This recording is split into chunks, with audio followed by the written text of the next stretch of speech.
ఎందుకంటున్నానంటే Israel government ఎప్పుడైతే Hamas మీద దండయాత్ర ప్రకటించిందో పాలస్తీన్ వర్కర్స్ అందరినీ కూడా వాళ్ళు తీసేశారు.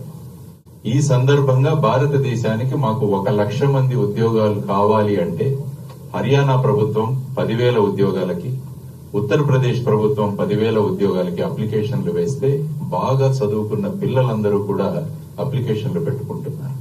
ఏంటిది అంటే ఈ దేశంలో ఉద్యోగాలు లేకపోవడం వల్ల బయట ఎక్కడ ఉద్యోగాలు వచ్చినా, ఎటువంటి ఉద్యోగాలు వచ్చినా కూడా వెళ్లడానికి మన ప్రజలు సిద్ధంగా ఉన్నారన్నది ప్రజలకు చెప్పాలి. ఎందుకంటే ప్రతి సంవత్సరానికి 2 కోట్ల ఉద్యోగాలు ఇస్తామన్న వాళ్ళు ఆ విషయం గురించి మాట్లాడట్లేదు. ఎక్కడెక్కడినా జాతి, ధర్మం, మతం, కులం వీటి గురించే మాట్లాడుతున్నారు గాని నిరుద్యోగ సమస్య గురించి మాట్లాడలేదు. కాబట్టి ఇటువంటి విషయాలు చెప్తే యువతరం ముఖ్యంగా దేశంలో ఏం జరుగుతుంది అన్న విషయాన్ని వాళ్ళు తెలుసుకోగలరు. ఆ తర్వాత భారతదేశంలో ప్రస్తుతం 42% అన్ఎంప్లాయ్మెంట్ ఉంది. అంటే 100 మంది బయటకు వస్తుంటే 42 మందికి ఉద్యోగాలు లేవు. ఆ తర్వాత ఇంకొక న్యూస్, మొన్నటికి మొన్న రష్యా యుక్రెయిన్ యుద్ధం జరుగుతున్న దాంట్లో 2 భారతీయులు చనిపోయారు. వీళ్ళిద్దరూ కూడా ఇక్కడ చదువుతున్న ఒక అబ్బాయి సూరత్ కు చెందిన అబ్బాయి, ఇంకొక అబ్బాయి తెలంగాణకు చెందిన అబ్బాయి. వీళ్ళిద్దరూ కూడా ఇక్కడ ఉద్యోగాలు లేకుండా అక్కడికి వెళ్లి ఉద్యోగాల కోసం వెళ్లి ఆర్మీలో జాయిన్ అవుతున్నారు. మరి ఏం జరుగుతోంది దేశంలో అన్నది వాళ్లకు తెలియజేయాల్సిన ఆవశ్యకత మన మీద అంతా ఉంది. ఆ తర్వాత రైల్వే రిక్రూట్మెంట్ బోర్డు 2022వ సంవత్సరంలో 35,000 పోస్టులకు అప్లికేషన్లు వేస్తే 1,25,00,000 మంది అప్లికేషన్లు పెట్టారు. 35,000 పోస్టుకి 1,25,00,000 అప్లికేషన్లు అంటే దేశంలో ఏం జరుగుతుంది అంటారు. మరి స్టార్టప్ ఇండియా ఏమైంది, స్టాండప్ ఇండియా ఏమైంది, మేక్ ఇన్ ఇండియా ఏమైంది, వీటన్నిటి గురించి ప్రశ్నించాలి. ఎప్పుడు కూడా ఒకరినొకరు తిట్టుకోవడంతోనే మొత్తం ఎలక్షన్ క్యాంపెయిన్లే నడుస్తున్నాయి. కాబట్టి ప్రజలను చైతన్యవంతులుగా చేయాలన్నది ప్రధానంగా వడ్డే శోభనాధేశ్వరరావు గారి మరియు విజయరావు గారి ఉద్దేశం. సో ఈ సందర్భంగా మనం అంతా కలిసి కనుక ముందుకు వెళ్ళగలిగితే వెళ్ళగలం. రెండవ ముఖ్యమైన విషయం ప్రజలకు చెప్పాల్సింది, ఈ రోజు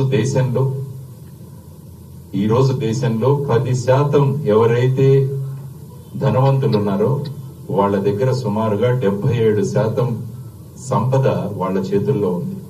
అట్టడుగున ఉన్న 50% మంది దగ్గర కేవలం 3% సంపద మాత్రమే ఉంది. ఏదైతే మనం ఈ సమసమాజాన్ని నిర్మించాలన్న భావనలతో మన రాజ్యాంగం ఉన్నప్పుడు, ఈ విధమైన అసమానతలు ఉన్నప్పుడు దేశం ఎలా ముందుకు వెళుతుంది, దీని గురించి ఆలోచించమని మనం మన యువతరానికి, ప్రజలకు కాబట్టి ఒక డిస్కషన్ పాయింట్, ఒక చర్చకు తీసుకురావాలి. అప్పుడు ఎవరు ఏం చేశారో అన్న విషయం ప్రజలకు గనక వెళ్లగలిగితే అప్పుడు వాళ్ళు నిర్ణయించుకుంటారు వచ్చే ఎలక్షన్ లో ఎవరికి ఓటు వేయాలి అని.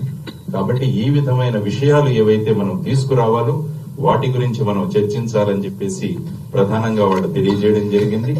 ఆ తర్వాత ప్రజలను వాళ్ళు ఏ విధంగా మోసగిస్తున్నారు, ఏ విధంగా వాళ్లను డైవర్షన్ చేస్తున్నారు అన్నది కూడా ఇంకొక మనం మాట్లాడాల్సిన విషయం. ఇన్ఫ్లేషన్, ద్రవ్యోల్బణం ఏ విధంగా ఉంది దేశంలో అన్నది కూడా ప్రజలకు తెలియజేయాలి. నవంబర్ నెలలో కందిపప్పు 110 రూపాయలు అయితే ఇప్పుడు 170 రూపాయలు. వీటి గురించి ఎవరు మాట్లాడట్లేదు. బెల్లం 42 రూపాయలు అయితే ఇప్పుడు 50 రూపాయలు. అల్లం 90 రూపాయలు అయితే ఇప్పుడు 120 రూపాయలు. వీటి గురించి ఎక్కడా కూడా డిస్కషన్ జరగదు. ఎక్కడా కూడా వీటి గురించి డిస్కషన్ లేదు. అందరూ కూడా మనం కోల్పోతున్నాం ఈ విధమైన ద్రవ్యోల్బణం గురించి, ఇన్ఫ్లేషన్ గురించి మాట్లాడాలి. 3 సిలిండర్లు ఉచితంగా ఇస్తామన్న మీదే జరుగుతోంది కానీ 6 ఎయిర్పోర్ట్లు ఎవరికో ఇచ్చేశారన్న దాని గురించి ఎక్కడా చర్చ జరగట్లేదు. కాబట్టి ఈ విధంగా ప్రజలను పక్కదారిన పట్టించే ప్రయత్నాలు జరుగుతున్నప్పుడు ఒక సివిల్ సొసైటీగా మనం అందరం కలిసి కనుక ముందుకు వెళ్లగలిగితే అప్పుడు ప్రజలు మేల్కొంటారు.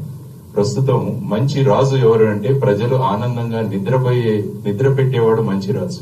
కానీ ఇప్పటి రాజులు ప్రజలను మత్తులో ఉంచుతున్నారు, నిద్రపుచ్చట్ల. వాళ్లకు మత్తు మందులు ఇచ్చి వాళ్లను మత్తులో ఉన్నట్టుగా చేస్తున్నాడు. ఏ విధంగా వీళ్ళనందరినీ కూడా వీళ్ల మత్తు వదిలించి మరమ్మత్తు చేయాల్సిన బాధ్యత ఈ సివిక్ సొసైటీ మీద ఉందని నేను చెప్తున్నాను. కాబట్టి ఈ రోజు మనం కామన్ మినిమం ప్రోగ్రామ్ అని ఏదైతే పెట్టారో వీటిలో ఉన్న అంశాలను ప్రతి ఒక్కరూ చిత్తశుద్దితో కనుక ప్రజల దగ్గరికి తీసుకువెళ్లగలిగితే అప్పుడు ప్రజలు నిర్ణయించుకుంటారు వచ్చే ఎన్నికల్లో ఎవరిని ఎన్నుకోవాలి అని. కాబట్టి ఈ విధమైన ప్రస్తావన, ఈ విధమైన సమావేశం ఏర్పాటు చేసినందుకు పెద్దలు వడ్డే శోభనాధేశ్వరరావు గారికి, విజయరావు గారికి, కార్యక్రమానికి హాజరైన పెద్దలందరికీ కూడా కృతజ్ఞతలు తెలియజేసుకుంటూ ముగిస్తున్నాను. నమస్కారం. జై భారత్.